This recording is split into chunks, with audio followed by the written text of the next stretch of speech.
La gran mezquita de Córdoba es un concierto de la vista, nacida de un sueño y de una nostalgia, la del último de los príncipes omeyas. Con esta mezquita, el 785, comenzó el arte hispano-musulmán. Con ella se creó un nuevo tipo de espacio, sobre todo por la forma de los elementos que le dan ritmo. El hecho de hacer ascender y de mantener elevadas las masas por una estructura inferior más débil nos da la impresión física de una respiración, de una elevación y de una expansión. Este sentimiento se refuerza por el hecho de que los arcos superiores son de medio punto y los inferiores son de herradura. Es un círculo que se dilata como un globo que se inflara en su ascensión. Una concepción así, sin precedente en la historia de la arquitectura o la ingeniería y nunca vuelta a adoptar después de Córdoba, constituye un desafío a las leyes del equilibrio, porque el peso mayor está arriba, en lo alto, y sus arcos reposan sobre los reducidos capiteles de las columnas, frágiles en relación con la enorme carga que sustentan. La solución técnica, como es normal dentro de la perspectiva islámica, está subordinada a consideraciones de tipo simbólico. No se trata de realizar una proeza arquitectónica, sino de crear un espacio de un nuevo tipo, acorde con las necesidades de un lugar destinado a acoger una gran asamblea de creyentes reunidos para orar conjuntamente. Este espacio es un espacio sin fronteras. El bosque de estas 1100 columnas de mármol, de dominante gris, pero con vetas de rojo oscuro y de verde marino, tiene cerca de nuestros ojos los destellos de la aurora, para pasar insensiblemente en la lejanía al dominante azul que tiene la noche. El conjunto de los arcos superiores despliega, por encima de nuestras cabezas, a pesar de su densidad, un auténtico encaje de piedra, en el que surgen infinidad de arabescos, de diseño siempre distinto, siguiéndonos en nuestra marcha por el desplazamiento de planos y el entrecruzarse de arcos y curvas. No podemos sentirnos nunca perdidos en este bosque encantado, aunque apenas percibamos sus límites, que se disuelven en la profusión de los fustes de las columnas o en el frondoso palmeral de los arcos, que nos impiden recordar que existe un techo.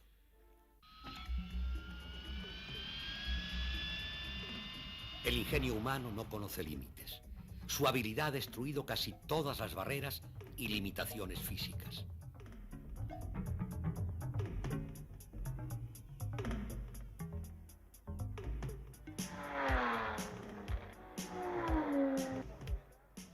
El hombre es rápido, vuela, domina los secretos de la materia.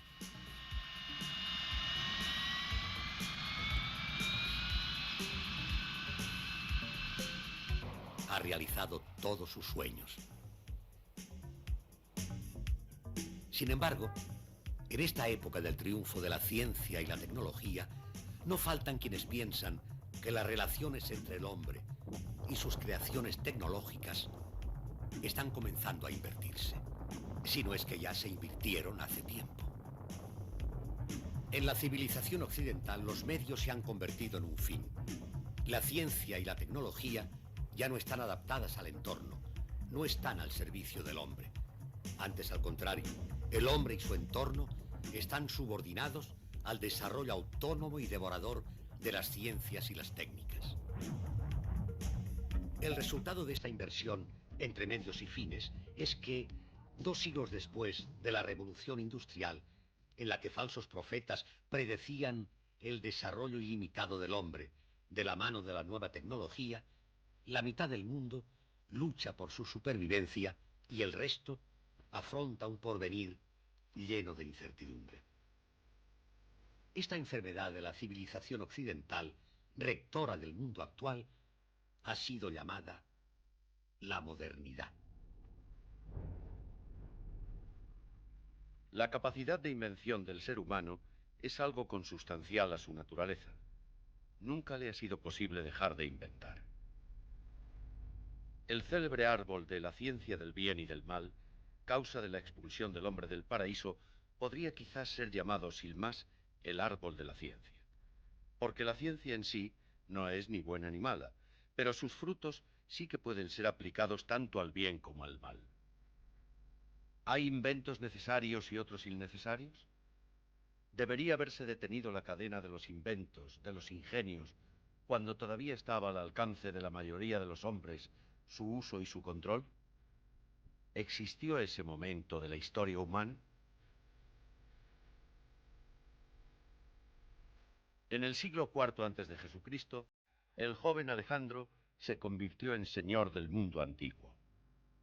Dominó toda Grecia, conquistó el imperio persa, Egipto y buena parte de la India. Era considerado como un semidios. La breve pero intensa carrera de Alejandro tuvo una gran importancia para el desarrollo de la ciencia universal. Decidió crear una nueva capital para su recién inaugurado imperio universal.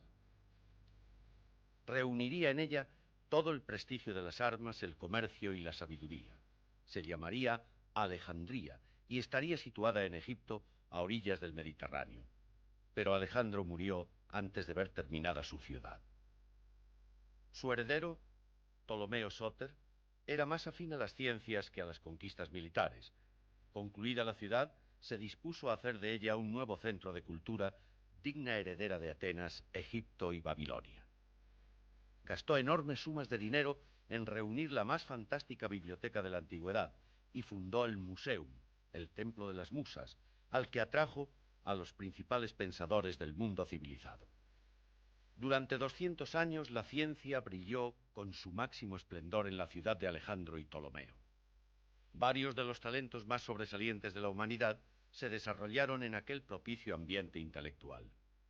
Uno de estos hombres de la clase intelectual de Alejandría es el que más nos interesa para hacer un estudio de las ciencias físicas y mecánicas: Arquímedes.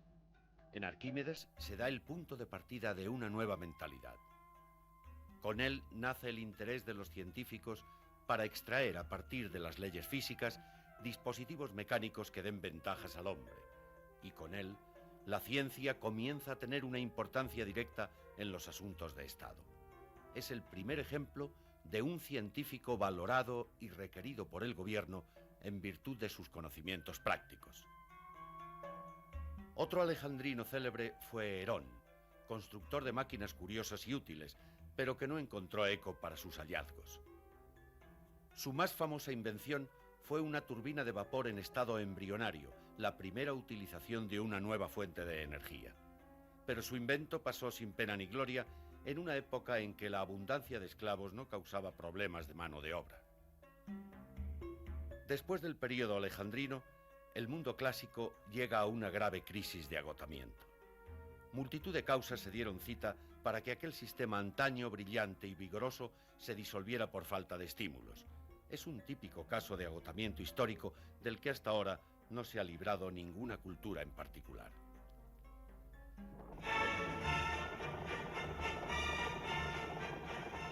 Pero también ha sido una constante en la historia que cuando una cultura declina, otro pueblo más joven y vigoroso aparece en el horizonte lleno de energías.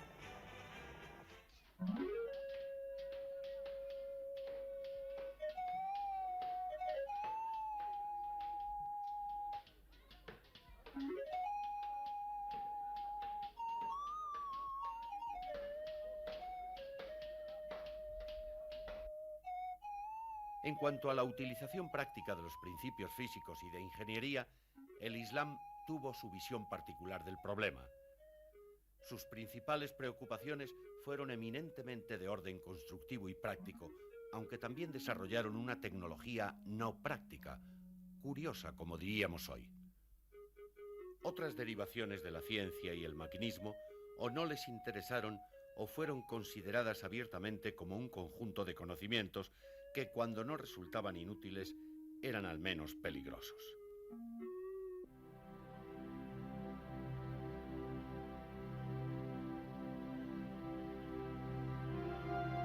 Excepto en ciertas regiones del Islam, el agua era escasa en el resto.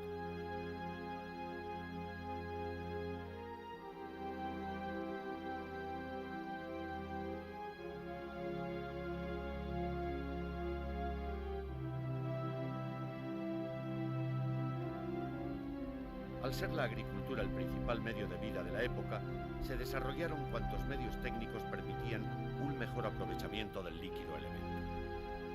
Las técnicas de extracción del agua comienzan con los sistemas de sondeo, a los que siguen toda clase de pozos artesianos y sistemas a base de animales, hombres o viento.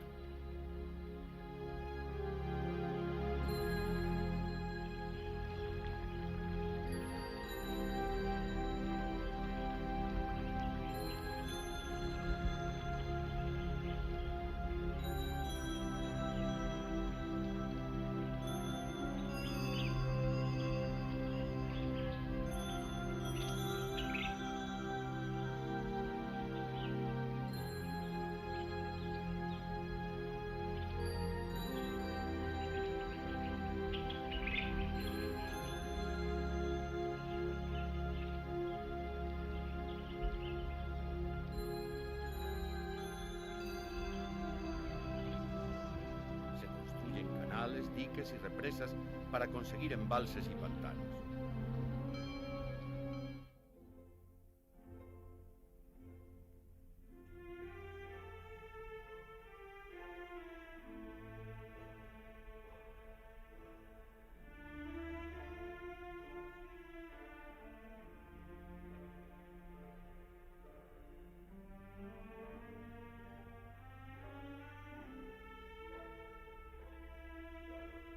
Norias que a menudo se hacen gigantes y que han seguido en funcionamiento a través de los siglos.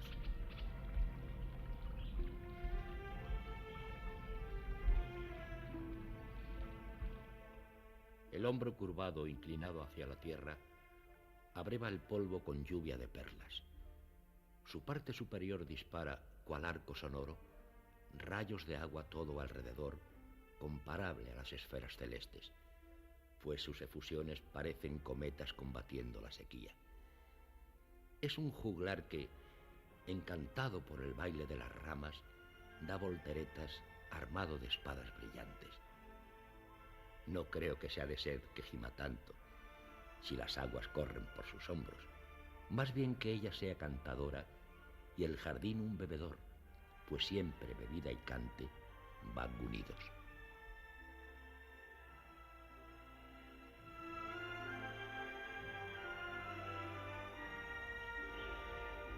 En el Tigris existió una extensa red de canales artificiales de navegación, de los que el más famoso fue el canal Isa, de 65 kilómetros de recorrido, que llegaba desde el río Éufrates hasta Bagdad.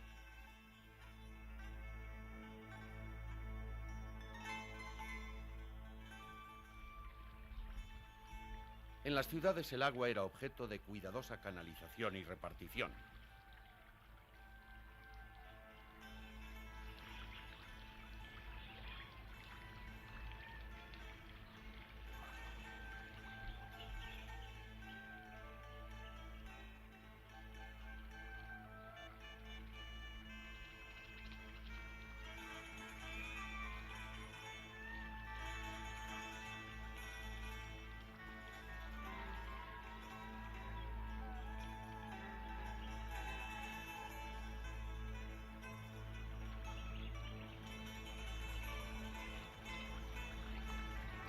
En el siglo XVI, el ingeniero italiano Geranello Turriano estudia los trabajos hidráulicos de los musulmanes en Toledo.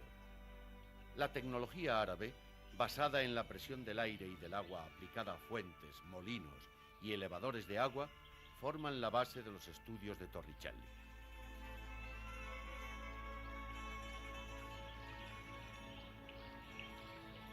En todo el mundo islámico han quedado testimonios de una destreza que ha sabido resistir sólidamente el paso de los siglos.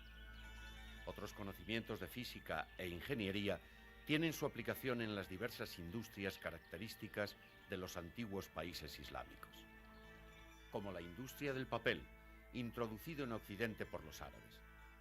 Fueron famosas las fábricas de papel de Samarcanda y Jorazán. También fueron importantes las industrias del jabón y del azúcar de caña.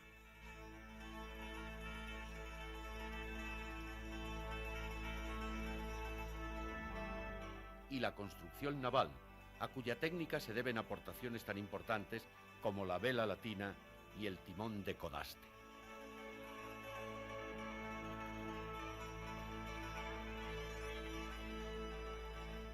El mundo árabe musulmán disponía de importantes recursos mineros.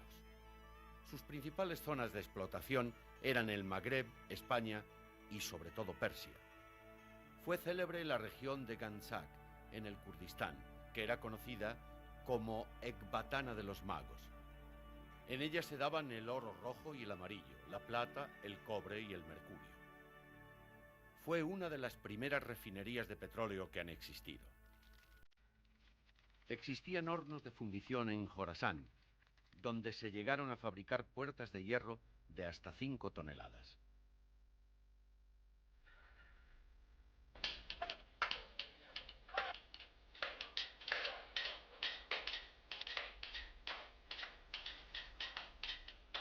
Se fabricaba acero en Samarcanda, sables en Chalak y Toledo, bronce en el Turquestán y en Mosul aparatos de precisión.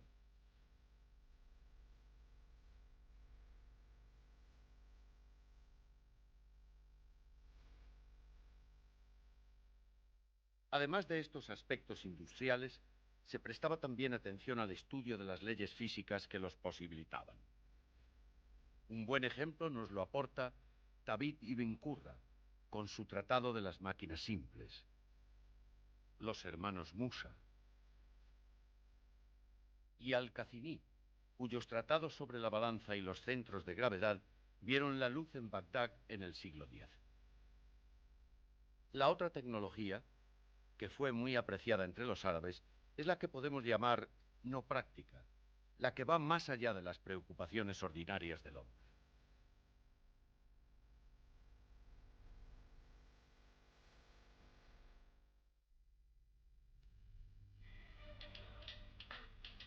La civilización musulmana tenía los conocimientos para poder construir complicadas máquinas, al estilo de los antiguos alejandrinos. Pero su desconfianza hacia el maquinismo como algo que no está en armonía con el ambiente natural hizo que se consideraran los dispositivos automáticos más como objeto de entretenimiento que como vía de evolución científica.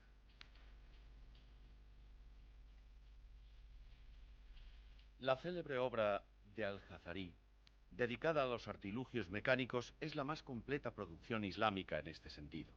Recopilaba cerca de 400 complicados ingenios, entre los cuales algunos eran de uso práctico.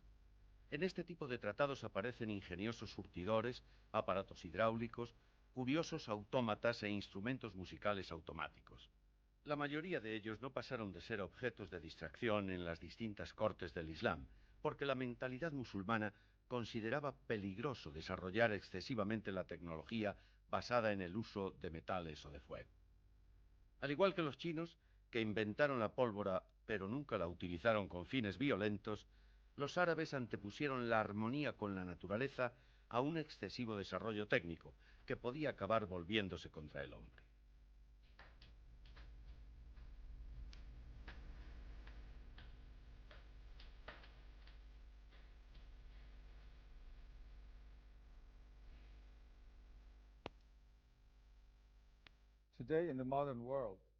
Hoy, en el mundo moderno, con frecuencia se considera a la tecnología como una aplicación de la ciencia, pero al mismo tiempo, los productos tecnológicos actuales están muy alejados del arte y de la belleza.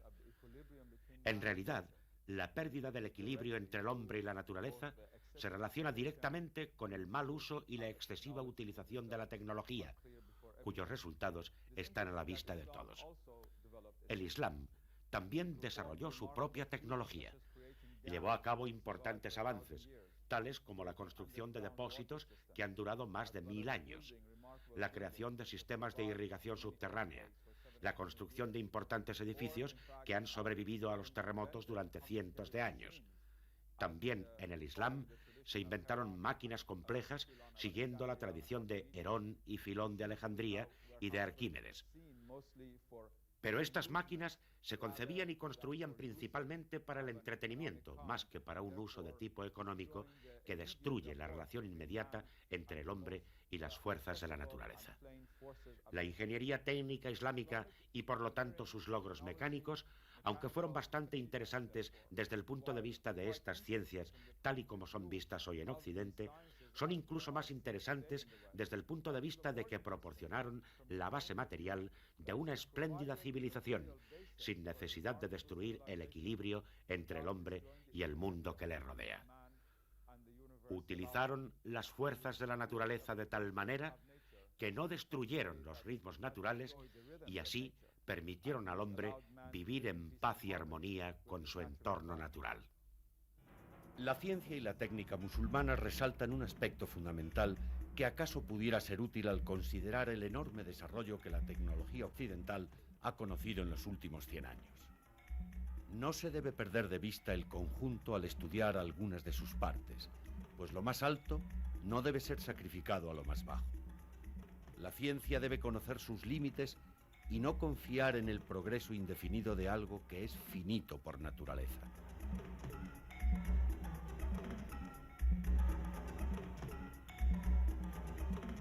Desde esta perspectiva se expresaba el poeta del siglo XVI, Abd al-Rahman al-Jami, cuando en uno de sus versos nos confesaba: he perdido mi intelecto, alma, religión y corazón para conocer un átomo perfectamente. Pero nadie puede conocer al átomo en su totalidad. ¿Cuántas veces deberé repetir que nadie lo podrá conocer? Así pues, adiós.